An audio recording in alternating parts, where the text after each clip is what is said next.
തുടർച്ചയായി 4ാമത്തെ വർഷമാണ് സംസ്ഥാന സ്കൂൾ കലോത്സവത്തിൽ കേരള ഫയർ സർവീസ് അസോസിയേഷൻ കുടിവെള്ള വിതരണം നടത്തുന്നത്. സാധാരണ കുടിവെള്ള വിതരണമല്ല ഫയർഫോഴ്സ് നടത്തുന്നത്. തിളപ്പിച്ചാറിയ ഔഷധ കൂട്ടിട്ട വെള്ളമാണ് ദാഹം ശമിപ്പിക്കാൻ നൽകുന്നത്.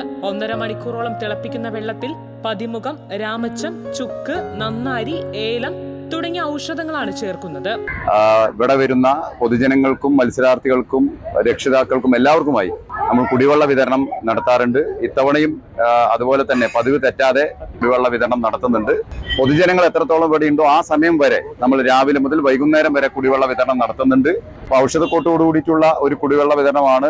ഒരു സോഷ്യൽ കമ്മിറ്റ്മെന്റിന്റെ ഭാഗമായി ഇതുപോലെയുള്ള നമ്മുടെ കുട്ടികളുടെ ഒരു വലിയൊരു ഉത്സവം നടക്കുന്ന സമയത്ത് അവരുടെ ദാഹജലം അകറ്റുക എന്ന ഒരു ഉത്തരവാദിത്വം കൂടി ഞങ്ങൾ ഇതിനകത്ത് നിർവഹിക്കുന്നുണ്ട്. കടുത്ത ചൂടിൽ ദാഹം അകറ്റാൻ നിരവധി പേരാണ് ഫയർഫോഴ്സിന്റെ പവലിയനിൽ എത്തുന്നത്.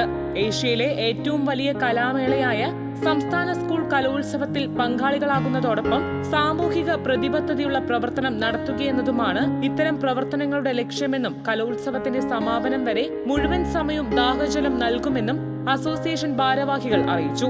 തൃശൂർ, പാലക്കാട്, മലപ്പുറം ജില്ലകളിൽ ഉൾപ്പെടുന്ന പാലക്കാട് മേഖലയാണ് കുടിവെള്ള വിതരണം നടത്തുന്നത്. TCV news, Thrissur.